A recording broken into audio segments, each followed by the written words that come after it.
ప్రభువు నామమునకు మహిమ కలుగునుగాక. ఈ ఉదయకాలము మీకందరికీ వందనాలు తెలియచేస్తున్నాను.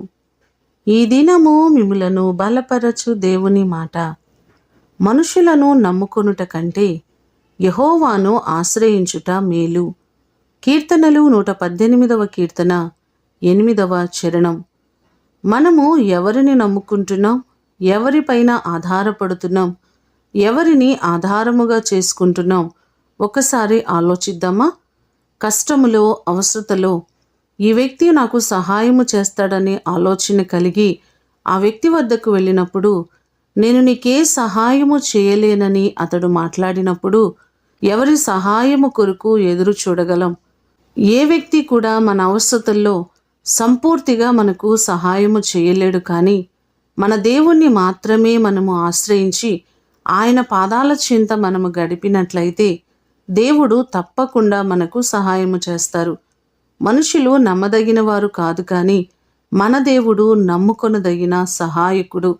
మనము దేవుని ఆశ్రయించి ఆయన వైపు చూచినట్లయితే దేవుడు తప్పకుండా మనకు సహాయము చేస్తారు.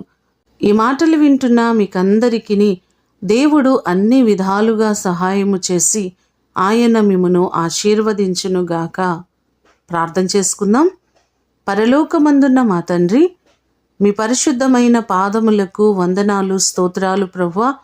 నీ కృప చేత నమ్మదగిన దేవుడవు నీవే. ఈ లోకములో మేమెవరిని నమ్ముకోలేము, ఎవరి వైపు మేము చూడలేం, కానీ ప్రతి వారికి సహాయము చేసే మీ వైపు మేము చూస్తున్నాం ప్రభువా. మా ప్రియులెల్లరినీ జ్ఞాపకం చేసుకొని ప్రతి వారికి మీరు మేలు చేయండి. వారి అవసరతలు తీర్చండి, వారి అక్కర్లు తీర్చండి, వారి కొదువలను తీర్చి ప్రతి వారికి సమృద్ధిని మీరు కలుగచేయమని యేసు అతి ఘనమైన నామమున అడిగి వేడుకొని పొందియున్నాము తండ్రి. ఆమేన్. దేవుడు మిమ్ములను దీవించునుగాక.